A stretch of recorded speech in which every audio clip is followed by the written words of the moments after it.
चलिए यार next question निकालते हैं भाई। ये है क्लास 10 मैथ चैप्टर 9 एक्सरसाइज 9.1 का क्वेश्चन नंबर 14 यार। एक बार क्वेश्चन को ध्यान से देखो यार, क्या गिवन है यार।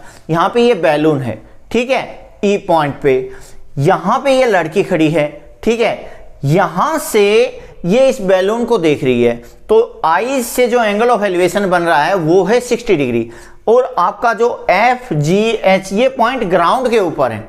अब एंगल ऑफ एलिवेशन बनाने के लिए आपको एक लाइन की जरूरत होगी, हॉरिजॉन्टल लाइन की, जो या तो ग्राउंड के ऊपर हो या फिर इस पॉइंट से पास होती हुई ग्राउंड के पैरेलल हो, क्योंकि आईज तो ऊपर होंगी यार ग्राउंड से। तो ये ए बी सी ये आपने डॉटेड इसीलिए लिखी क्योंकि ये आपने बनाई है बाद में। तो ए बी सी ये पॉइंट जो है इस हॉरिजॉन्टल लाइन पे बन गए, जिसके ऊपर आप एंगल ऑफ एलिवेशन बना सकते हो। इसके बिना एंगल ऑफ एलिवेशन बन ही नहीं सकते एक हाइट के ऊपर। अब देखिए ए पॉइंट से ई पॉइंट का एंगल ऑफ एलिवेशन बन गया 60 डिग्री। कुछ टाइम के बाद बैलून पहुंच गया भाई डी पॉइंट पर। अब ए से डी का जो एंगल ऑफ एलिवेशन दिया हुआ है, इसने दिया हुआ है 30 डिग्री। अब क्योंकि देखो एंगल ऑफ एलिवेशन जहां से बन रहे होते हैं ना, उसी पॉइंट को आपको उसी पॉइंट को ग्राउंड समझना होता है, और उससे नीचे जो बच जाता है उसकी कोई वैल्यू नहीं रहती। देखिए यार ई पॉइंट पर जो बैलून है ना, इसकी ग्राउंड से जो हाइट दी हुई है जी पॉइंट से वो 88.2 मीटर है, ठीक है जी। लेकिन हमारा जो angle of elevation A point से बन रहा है ना, तो ए पॉइंट से पास होती हुई लाइन ही आपकी मेन लाइन होगी, ठीक है। उससे नीचे जितना भी पार्ट है इसका, उसका कोई फायदा नहीं है, वो कहीं यूज नहीं होगा सॉल्व करते वक्त, तो उसको आपको एलिमिनेट करना पड़ेगा, ठीक है। अब देखिए, अब मुझे जो है यहाँ पे ये वाला पोर्शन ये 1.2 मीटर था, तो ये भी 1.2 बन गया, ये भी 1.2 बन गया, ठीक है। अगर ऊपर वाली लेंथ निकालनी है, टोटल 88.2 थी, अगर ये 1.2 माइनस कर देंगे इसमें से 88.2 में से, तो ये बन जाएगी 87 मीटर, ठीक है। सेम यहाँ पे किया हुआ है डी से एच, क्योंकि ये जो आपका बैलून है ना, ये हॉरिजॉन्टली मूव कर रहा है। यहाँ पर भी 88.2 हाइट थी ग्राउंड से, यहाँ पर भी 88.2 थी, तो ये 1.2 मीटर माइनस करने के बाद ये इस मेन लाइन से जो आपके क्वेश्चन में यूज होगी, उससे जो हाइट रह जाएगी वो 87 मीटर रह जाएगी, क्योंकि ये 1.2 इसमें से माइनस कर दिया। अब यही चीज यहां पे आप लिख रहे हैं, given height of a girl क्या है, ए एफ 1.2 मीटर, ठीक है यार। अगर ए एफ 1.2 है तो बी जी भी 1.2 होगा, सी एच भी 1.2 होगा, ठीक है। यहां पे ये लिखा हुआ है। ई ए बी कितना दिया हुआ है 60 डिग्री यार, और एंगल डी ए सी कितना दिया हुआ है 30 डिग्री। देखो ये यहां पे लिख दिया, ई ए बी 60 डिग्री और D A C 30 degree. Ground से जो बैलून की हाइट थी वो थी 88.2 मीटर, मतलब ई जी आपको 88.2 मीटर गिवन है। ई बी, ठीक है, ई बी प्लस बी जी आपका ईजी होता है इजिकल टू 88.2 मीटर। बीजी की वैल्यू क्या है 1.2 मीटर, बिल्कुल सही यार। तो ईबी की वैल्यू क्या आ गई 88.2 माइनस 1.2, तो ईबी की वैल्यू आ गई 87 मीटर। ये यहां पे लिख दिया। सेम यही चीज आपने इसमें भी की है कि H से जो हाइट है इस बैलून की वो है 88.2, तो ये बन गया DC प्लस CH बन गया 88.2। तो DC प्लस CH की वैल्यू क्या है यार 1.2, देखो यहां पे भी लिखी हुई है 1.2 आपने पुट कर दिया, दैट इज इक्वल टू 88.2।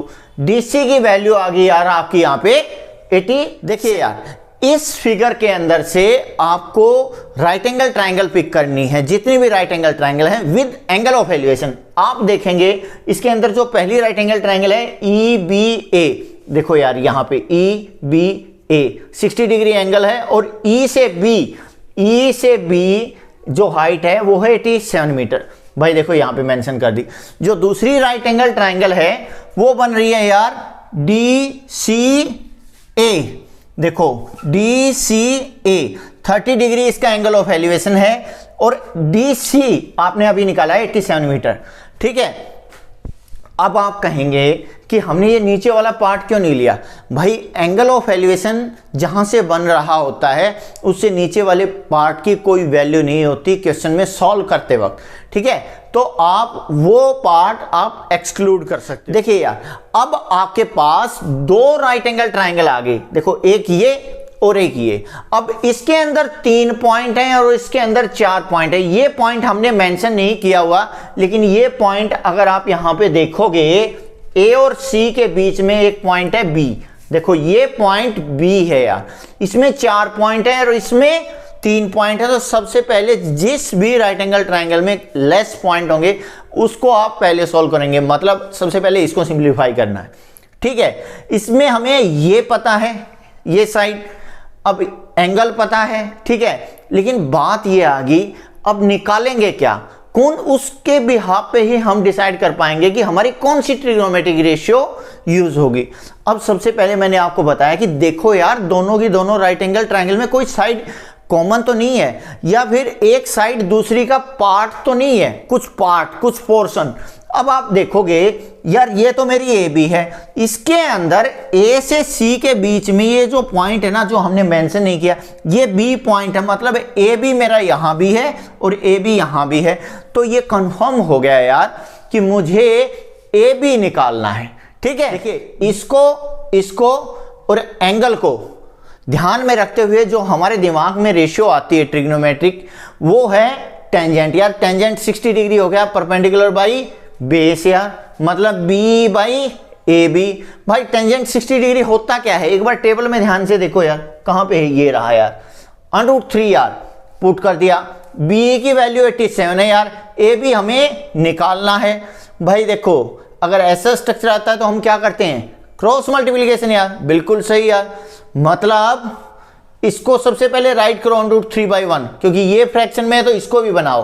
तो ये बन गया यार, ठीक है? क्रॉस मल्टीप्लाई किया, √3 into A B, √3ab is equal to 87 into 1 87। अब ये क्या हो गया यार? ए बी मतलब 87/√3। अब आपको पता है यार कि √ जो है डिनोमिनेटर में कभी नहीं हो सकता, ठीक है? तो क्या करेंगे? रेशनलाइजेशन। तो A B is equal to 87/√3 into √3/3, ऊपर नीचे √3 से मल्टीप्लाई कर दिया, ये कर दिया यार। ये बन गया 87√3/√3 इंटू √3 क्या होता है? 3। पीछे जो क्वेश्चन थे उनमें हमने सिंप्लीफाई किया हुआ है कि √3 इंटू √3 इज इक्वल टू 3। अब ये क्या बन गया यार? 87/3√3, 3 से ये कैंसिल आउट हो गया, तो ए बी की वैल्यू आ गई 29√3। अब इस ट्रायंगल को सिंप्लीफाई करते हैं। देखो इसमें ये इंफॉर्मेशन आपके पास है, भाई ये बेस है, ये एंगल है। टेंजेंट 30 डिग्री क्या होगा? परपेंडिकुलर बाई बेस, मतलब DC बाई AC। भाई DC की वैल्यू 87 है, AC एज सच, और टेंजेंट 30 डिग्री। एक बार टेबल को ध्यान से देखो यार, टेंजेंट 30 डिग्री बाई 1/√3। अब ऐसा स्ट्रक्चर आ जाता है तो क्या करते हैं? Cross multiplication. भाई यहां पे भी यही किया है, तो देखो क्रॉस मल्टीप्लाई कर दिया, AC इंटू 1 AC, ये बन गया 87 इंटू 1√3 87 देखिए भाई आपको निकालना क्या था? वो था डिस्टेंस ट्रेवल्ड बाई बैलून, मतलब BC। BC आपका BC क्या बना? BC बना AC माइनस AB। BC बन गया AC माइनस AB।